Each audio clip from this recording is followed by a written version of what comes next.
En videnskabelig meningsundersøgelse lavet af New York Times og CBS viser, at 84% af befolkningen ikke tror på den officielle version af 11. september.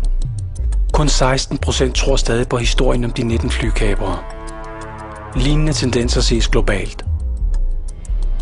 Hvis det ikke var en håndfuld vrede muslimer med hobbyknive, der planlagde og udførte det der mesterkomplot mod verdens stærkeste militærmagt, hvem var det så? Kan regeringer virkelig finde på at skabe terror mod sin egen befolkning? Without an enemy image, you cannot have an oligarchical society. Ultimately, that's the why. Because if you look at this, you say, terrorism, endless war, why? Who benefits? Those who benefit are the beneficiaries of the current system, financiers primarily. They feel that without the diversion of a war, they cannot maintain social relations, property relations in the current form. And this they are determined to do.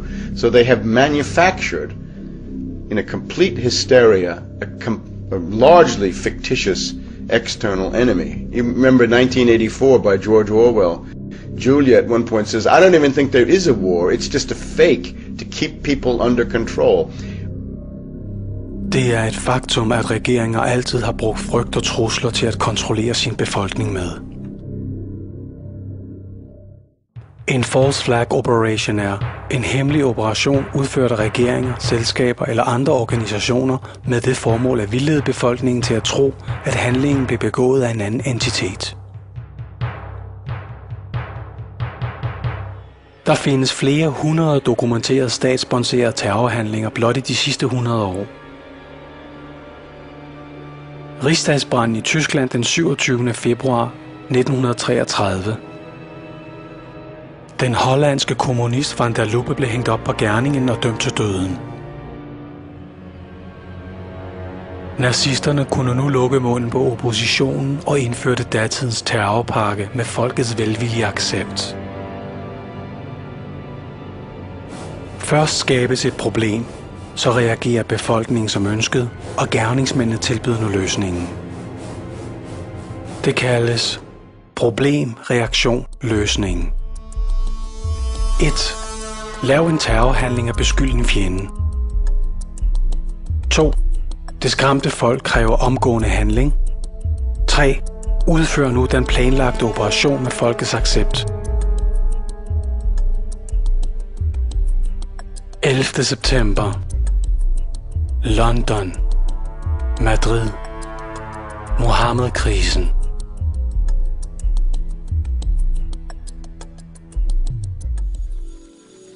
Når folk er bange, giver de villigt afkald på deres frihed, fornuft og grundlæggende rettigheder for en falsk tryghed. Ron Paul.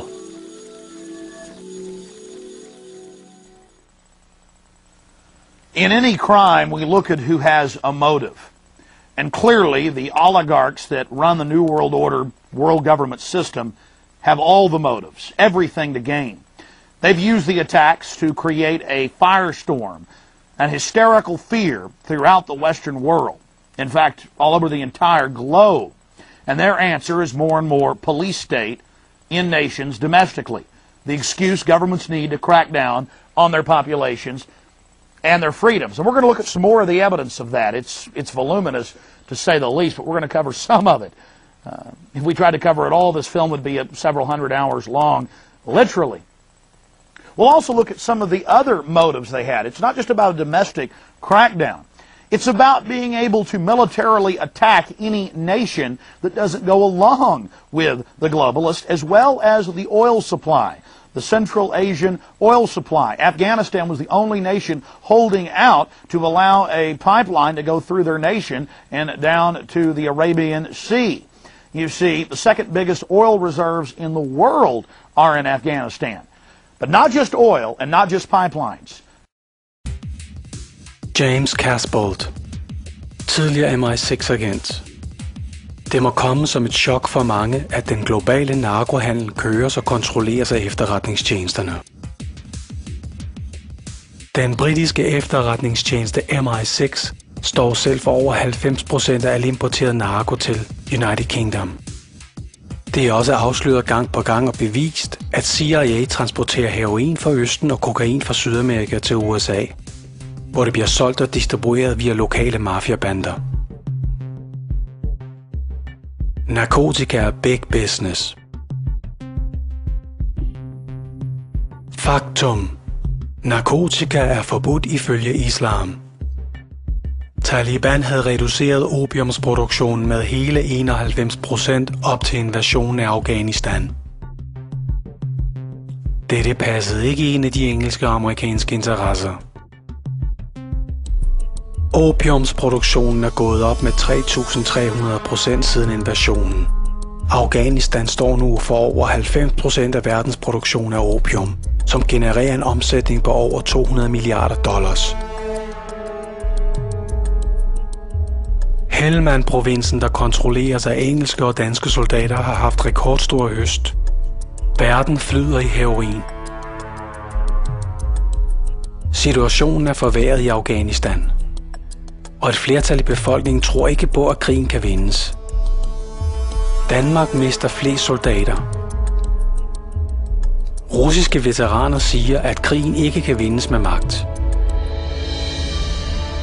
Henry Kissinger, udenrigspolitisk drivkraft gennem en menneskealder, og Obamas bagmand siger: soldater er dumme, stupide dyr, der skal bruges som bønder i udenrigspolitik.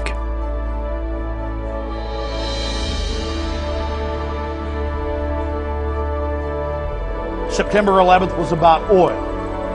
It was about being able to attack any nation that got in the way of world government and the New World Order's aims. It was about controlling the opium supply. It was about record defense budgets, which the Carlyle Group, owned by the Bushes and the Bin Ladens, stood to gain from. It was about controlling the opium supply. It was about a domestic police state crackdown.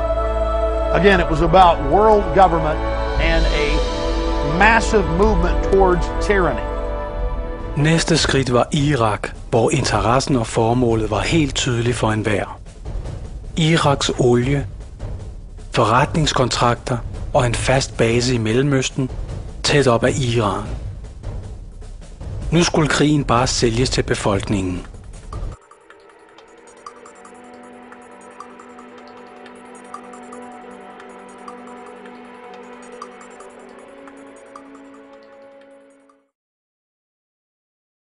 In order to protect America from current threats and future threats, we got to be cold-eyed realists. And that's why I brought up the issue of Saddam Hussein. See, I view him as a serious threat to America. There is no doubt that Saddam Hussein's regime is a danger to the United States and to its allies, to our interest. The conduct of the Iraqi regime is a threat to the authority of the United Nations and a threat to peace. And we will not allow any terrorist or tyrant to threaten civilization with weapons of mass murder. States like these and their terrorist allies constitute an axis of evil, arming to threaten the peace of the world. Saddam Hussein is a threat. I think the threat is real. We must take the battle to the enemy, disrupt his plans, and confront the worst threats before they emerge. The fact is that you don't want to wait until a threat fully materializes if you can avoid having that happen. It concludes that Iraq has chemical and biological weapons, that Saddam has continued to produce them, that he has existing and active military plans for the use of chemical and biological weapons, which could be activated within 45 minutes, including against his own Shia population, and that he is actively trying to acquire nuclear weapons capability. Vi har en regering, som gerne vil føre en aktiv udenrigspolitik. Ja, det skal jeg sandelig love for. Den er så aktiv, så den ikke kan vente på, at det, som er vores verdenssamfund, FN, har en ordentlig, rimelig diskussion og undersøgelse af, om der er masseødelæggelsesvåben i Irak. Det er ikke noget, vi tror, det er noget, vi ved, sagde regeringen. Og så gik man i krig med Bush. Politikerne kunne lyve alt det, de ville, men folk købte ikke deres løgne længere. Et klart flertal i befolkningen på 56% var imod dansk deltagelse i den ulovlige angrebskrig. Efter 2. verdenskrig kom der ved en folkeafstemning en grundlovsændring. I hele denne forberedelsesperiode blev der lagt vægt på fremtidige regler for krigsførelse. Det stod klart blandt et enigt flertal af daværende politikere, at Danmark ikke kunne gå i krig med mindre. Landet blev angrebet. Krigserklæringen var godkendt af FN. Intentionerne i den danske grundlov gik også ud på, at Danmark ikke kan afgive sin suverænitet, f.eks. til multinationale magter, uden en flertalsafstemning på 5/6 i Folketinget eller ved en folkeafstemning. Ingen af delene var gældende i marts 2003 ved indgåelsen i angrebet på Irak.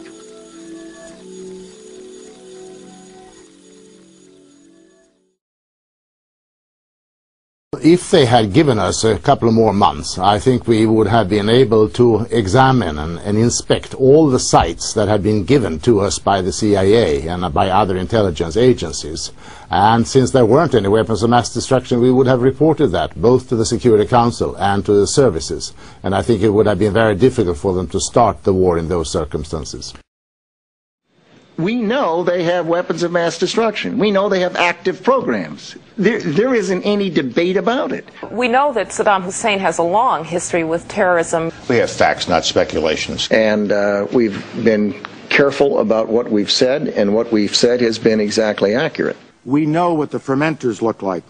We know what the tanks, pumps, compressors, and other parts look like. We know how they fit together. We know how they work. There's no doubt in my mind he wants to have a nuclear weapon, and he's got some capacity. Sir, I think we will find caches of weapons of mass destruction. Absolutely. There is no doubt that Saddam Hussein now has weapons of mass destruction. There is no doubt that he is amassing them to use against our friends, against our allies, and against us. But there's no doubt his hatred is mainly directed at us. There's no doubt he can't stand us. There is no doubt that Saddam Hussein's regime is a danger. The United States knows that Iraq has weapons of mass destruction. The UK knows that they have weapons of mass destruction. Any country on the face of the earth with an active intelligence program knows that Iraq has weapons of mass destruction. I mean, there was no way at all that Iraq could have a nuclear weapon. We came in there, and I was the head of the IAEA in 1991, and they couldn't make a bomb then, and we dismantled all the enrichment facilities they had. So it was out of question. It was sheer propaganda.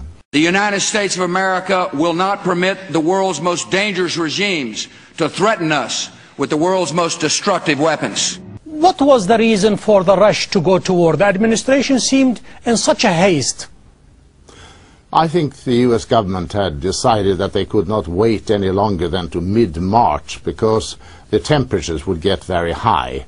We agree that the Iraqi dictator must not be permitted to threaten America and the world with horrible poisons and diseases and gases and atomic weapons. This man poses a much graver threat than anybody could have possibly imagined. One thing is abundantly clear. Our nation is still in danger. I think most people around the world realize that Saddam Hussein is a threat. Kofi Annan, daværende FN-generalsekretær, kaldte krigen ulovlig og et brud på FN's charter.